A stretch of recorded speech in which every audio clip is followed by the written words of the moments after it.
5th EVS chapter 11, breathe in, breathe out. Breathing, what is the process of breathing? Breathing rate, stethoscope.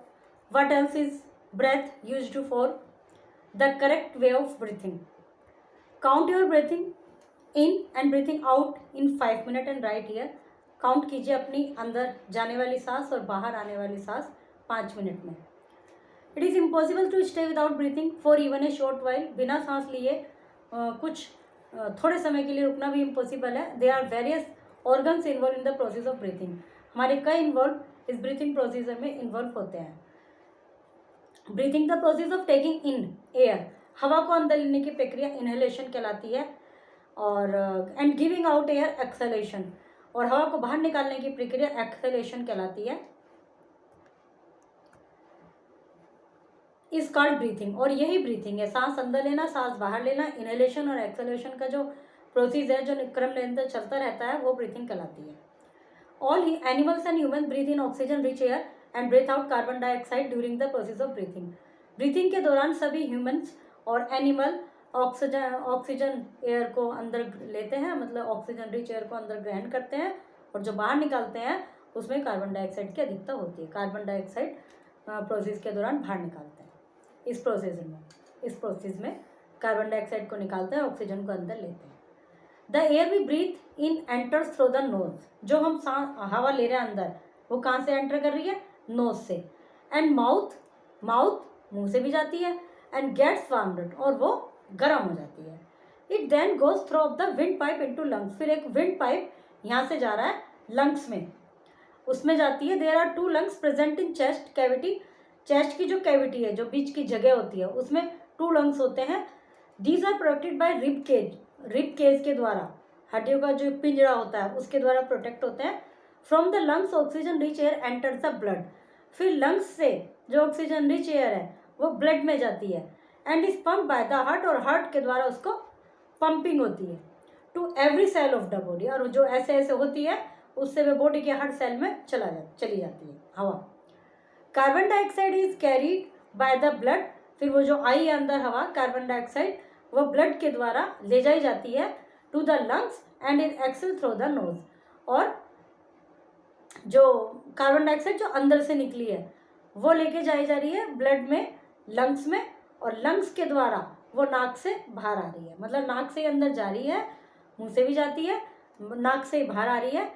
पहले तो oxygen अंदर जा रही है, वो विंड पाइप में गई, फिर वो लंग्स में गई, फिर वो लंग्स में हार्ट ने उसको पंप किया, फिर वो सब सेल्स में चली गई. फिर वहाँ जो कार्बन डाइऑक्साइड थी वो वापस आ गई लंग्स में, ब्लड से लंग्स में आ गई, और लंग्स के द्वारा फिर उसको नोज के द्वारा उसको बाहर निकाल दिया गया. What is the process of breathing? Blow the lungs is a strong muscles called diaphragm. हमारे लंग्स के नीचे एक मसल्स होता है, स्ट्रॉन्ग मसल्स का. What is the process of breathing? Blow the lungs is a strong muscles called diaphragm. Lungs के नीचे एक स्ट्रॉन्ग मसल्स होती है, मतलब मांसपेशी होती है, जिसको डायाफ्राम कहते हैं. ये it helps to move lungs up and down. ये लंग्स को अप एंड डाउन करने में हेल्प करता है. व्हेन वी इनहेल एयर, जब हम हवा अंदर लेते हैं, diaphragm flattens out and contracts making. तो डायफ्राम जो है सिकुड़ जाता है, और making more space for lungs. और लंग्स को फैलाने के लिए ज़्यादा जगह, फैलने के लिए ज़्यादा जगह मिल जाती है, ताकि जैसे हम अंदर गए, हवा अंदर ली, तो डायफ्राम सिकुड़ गया और लंग्स फैल गए, उनमें हवा भर गई. The lungs enlarge and take in more air. और ज़्यादा हवा अंदर चली गई. व्हेन वी ब्रीथ आउट, जब हम हवा बाहर छोड़ते हैं, द डायफ्राम रिलैक्स. तो डायफ्राम जो सिकुड़ गया था वो रिलैक्स हो जाता है. एंड मूव्स अप, और ऊपर मूव्स अप करता है. फिर उससे क्या होता है? Pushing carbon dioxide out of the lungs, जिससे कार्बन डाइऑक्साइड को लंग्स से बाहर भेजता है. Inhalation air drawn into lungs. देखिए हवा गई अंदर, इस तरह से फैल गए. ये जो जो ऊपर पंख से बन रहे ना, ऊपर जो वाइट से कलर के, ये फैलने. फिर exhalation air. Breathing rate. The rate of breathing is directly related to the kind of activity a person does. जो ब्रीथिंग रेट है वो उन एक्टिविटी पर डिपेंड करता है कि कोई व्यक्ति कैसा कार्य कर रहा है. When a person is asleep और रेस्टिंग, जब पर्सन सोया हुआ होता है, रेस्ट कर रहा होता है, the rate of breathing become slow because the body does not require too much energy and oxygen. तो ब्रीथिंग रेट स्लो हो जाता है क्योंकि बॉडी को इस समय ज़्यादा ऑक्सीजन की और एनर्जी की जरूरत नहीं होती। When a person exercise the breathing rate increase, जब कोई व्यक्ति एक्सरसाइज कर रहा है तो ये जो ब्रीथिंग रेट है वो बढ़ जाता है। As the body required more energy and oxygen, क्योंकि बॉडी को ज़्यादा एनर्जी और ऑक्सीजन की जरूरत होती है। The heart also beats faster when a person exercise और रन्स, जो दिल है वो भी तेजी से धड़कता है जब कोई एक्सरसाइज कर रहा होता है और दौड़ रहा होता है।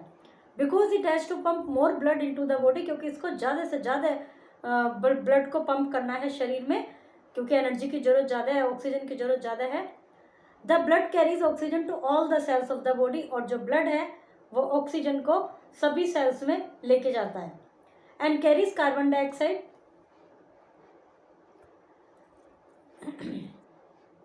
Carbon dioxide back to the lung, और कार्बन डाइऑक्साइड को वापस से लंग्स में ले आता है। The pumping action of the blood can felt by placing 2 finger on the inner side of the wrist और the side of the neck. जो पंपिंग एक्शन है ब्लड का can be felt placing 2 finger on the inner side of the wrist, अंदर की side wrist पे रखकर 2 finger महसूस किया जा सकता है, और the side of the neck, ऐसे यहाँ से महसूस किया जाता है। Number of times the heart beats in 1 minute, जो इस तरह से देखते हैं ना, बहुत से डॉक्टर ऐसे नब्ज देखते हैं तो वो यही चीज़ चेक करते हैं। The number of time the heart beats in 1 minute is the pulse rate, 1 minute में जो हार्ट बीट है वो पल्स रेट कहलाती है। The average pulse rate range from 70 to 80 heart beat per minute, जो एवरेज रेट है वो 70 to 80 है पर मिनट में।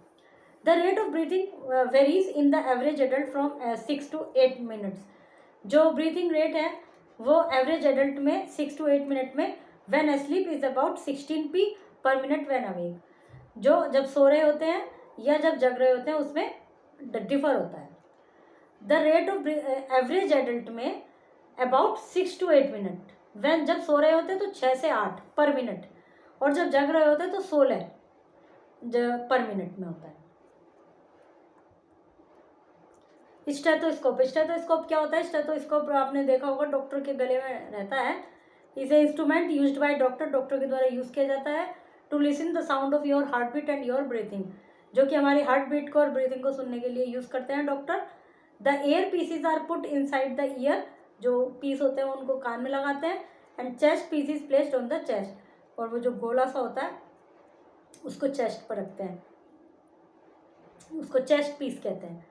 Bye listening to the heart beat the doctor can tell if a person is well और unwell, इसको सुनने के बाद डॉक्टर बता सकते हैं कि व्यक्ति ठीक है या बीमार है। अब जैसे जो डॉक्टर होते हैं, जैसे पुराने डॉक्टर और पहले ज़माने में जब ये चीज़ें इतने नहीं थे तो नब्ज देख के बताते थे कि भी बढ़ रही है, बीमार तो नहीं है, ये चीज़ें, और अब उसके लिए स्टेथोस्कोप बन गया है। What else is breathing use for? Breath, इसका और क्या क्या यूज़ है ब्रीथिंग का, ब्रेथ का? We use our breath for several other activities, बहुत सारी एक्टिविटीज़ में यूज़ होती है। Like when we blow hard on burning piece of wood, जलती हुई लकड़ी वैसे फूंक मारते हैं। This increase the supply of oxygen, help the fire to burn better, इससे क्या होता है ऑक्सीजन की सप्लाई बढ़ती है और आग अच्छे से जलती है। दस से breath helps fire to burn, इस प्रकार जो आग को जलाने में सहायता करता है हमारी जो ब्रीथिंग है। In village ladies blow through a pipe on the particularly burning wood और coal piece in the mud stove, चूल्हा, so that it catches fire. गाँव में जब चूल्हा जलाते थे तो एक पाइप सा होता था, फूंक नहीं कहते हैं उसको हिंदी में, उसमें ऐसे फूंक मारते थे जिससे आग तेजी से जल जाए। If you open our mouth wide and exhale the air from the mouth seems warm, जब अपना यदि मुंह खोलेंगे तो जो हवा से गर्म, अंदर से हवा निकल रही है वो गर्म फील होती है। Breathing out in this way is done in winter to warm our hands, सर्दियों में हम क्या करते हैं, ऐसे ऐसे अपने हाथ को गर्म रखते हैं।